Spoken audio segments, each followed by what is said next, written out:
So this video is going to be about comparing ENFJs and INFJs through their tertiary and repressed functions. So usually I give a bit of context, but I'm just going to jump in. So Neil deGrasse Tyson, ENFJ, was talking to Richard Dawkins, INTP, and he says this: you're a professor of the public understanding of science, not professor of delivering truth to the public. And these are two different exercises. One of them is you put the truth out there, and like you said, they either buy your book or they don't. Well, that's not being an educator. That's just putting it out there. Being an educator is part not only getting the truth right, but there's got to be an act of persuasion in there as well. Persuasion isn't always, here's the facts. You're either an idiot or you're not. It's, here are the facts, and here's a sensitivity to your state of mind. And it's the facts plus the sensitivity when convolved together creates impact. And I worry that your methods and how articulately barbed you can be ends up simply being ineffective when you have much more power of influence than what is currently reflected in your output. A very long sentence. Then Dawkins says to Neil deGrasse Tyson, I gratefully accept the rebuke. Just one anecdote to show that I'm not the worst in this theme. A former and highly successful editor of New Scientist magazine, who actually built up New Scientist to great new heights, was asked, "What is your philosophy at New Scientist?" And he said, "Our philosophy at New Scientist is this: science is interesting, and if you don't agree, you can fuck off." So yeah, Dawkins is coming at this from the attitude of an introverted thinking type. While Neil deGrasse Tyson is coming at this from the repressed introverted thinking type. So what I'm talking about is in psychological types, Jung writes this about introverted thinking types. When the time comes for him to transplant his ideas into the world, he is by no means an heir of an anxious mother solicitous for her child's welfare.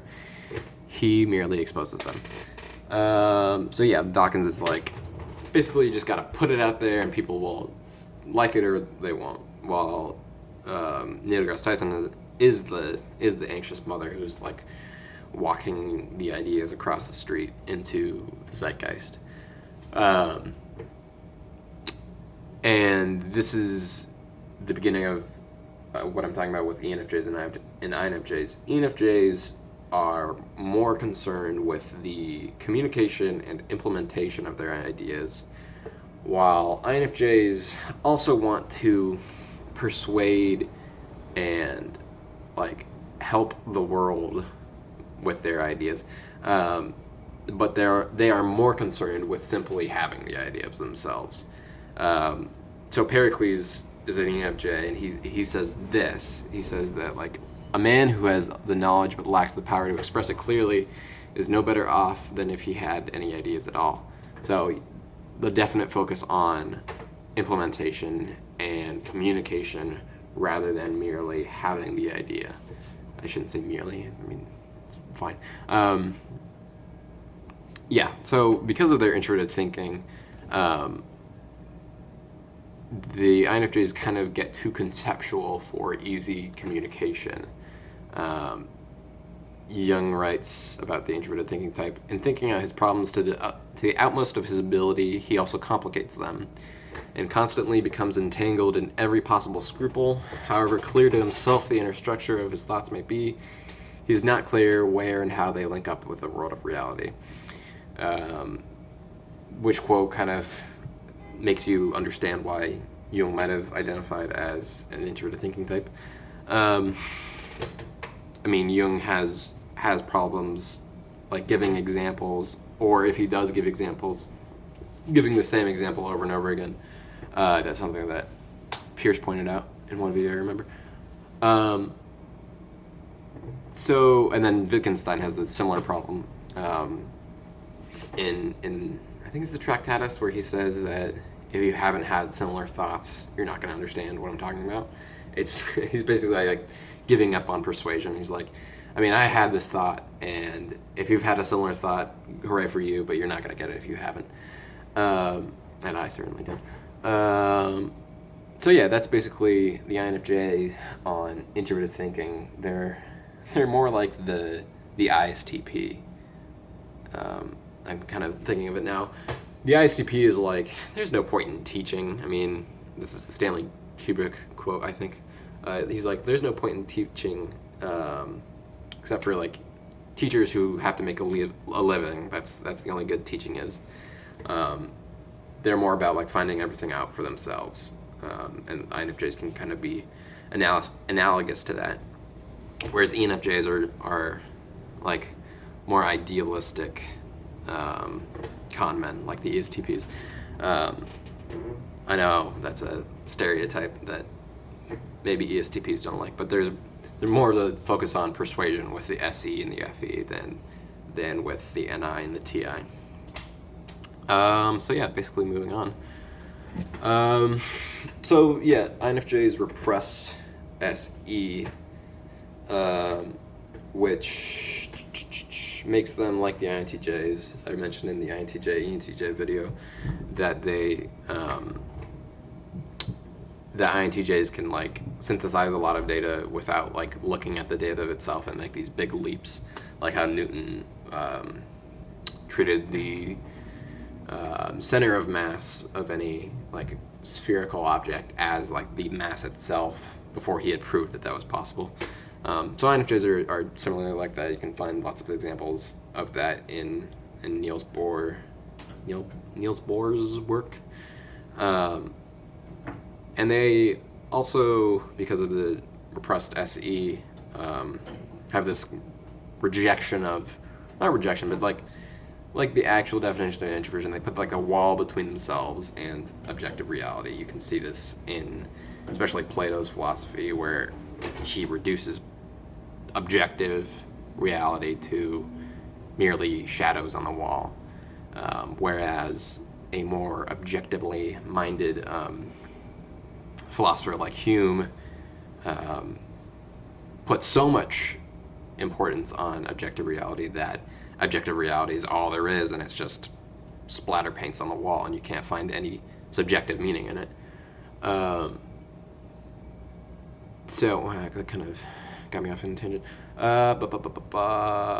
Oh yeah, so they repress extroverted sensation, and one of the things I was surprised to find in was scrolling through celebrity types profiles of INFJs was this pattern of personal realization.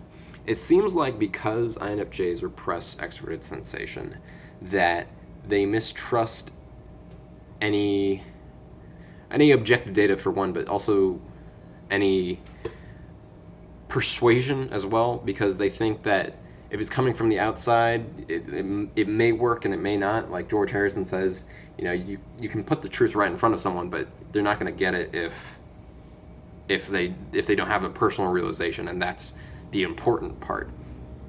And Thomas Jefferson is always talking about there's a quote where he's like, I'll never enter debates because I've never seen two people convince each other like that. And then he also says, like, when you're a teacher, you should only give them books and tell them in which order to read them. You shouldn't like walk them through and give you the exact make them come to the exact same conclusions that you do. You should let them have their own personal realizations, whereas ENFJs don't have that focus on personal realizations and the persuasion. Like you've got Joseph Goebbels, who talks about like if you repeat the same lie enough times, it'll eventually become truth to most people. I can't remember if that's an accurate quote. I can't remember if he actually said that, but his actions certainly seem commensurate with that. And then there's a Sheryl Sandberg quote that I found on Celebrity Types where she's talking about, I'll just read it. Where is it? I completely understand that the gender equality debate is heated and emotional, and I am actually grateful for this, because there is never any change without heated debate. And so Zach De La Rocha from Rage Against the Machine has a similar sentiment where it's, what's the song? Your anger is a gift, something like that, where he's like, it's been 20 years, there's no proof. I can't remember the guy's name, but he's still in jail. Some Native American guy, I think. So he's talking about like the ENFJs have this importance on like anger and, sounds weird, but passion to get things going and get people together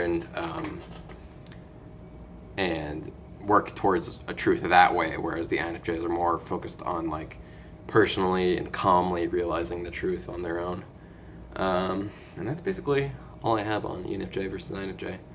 I have a couple other videos. I've shot 2 videos with my friend that I'll be posting very soon after I post this video, and then I'll post ESTJ versus ISTJ, which I have not written or shot yet, but that will probably be my last video, the ESTJ versus ISTJ one, because I'm going to college, and yeah, that's basically it.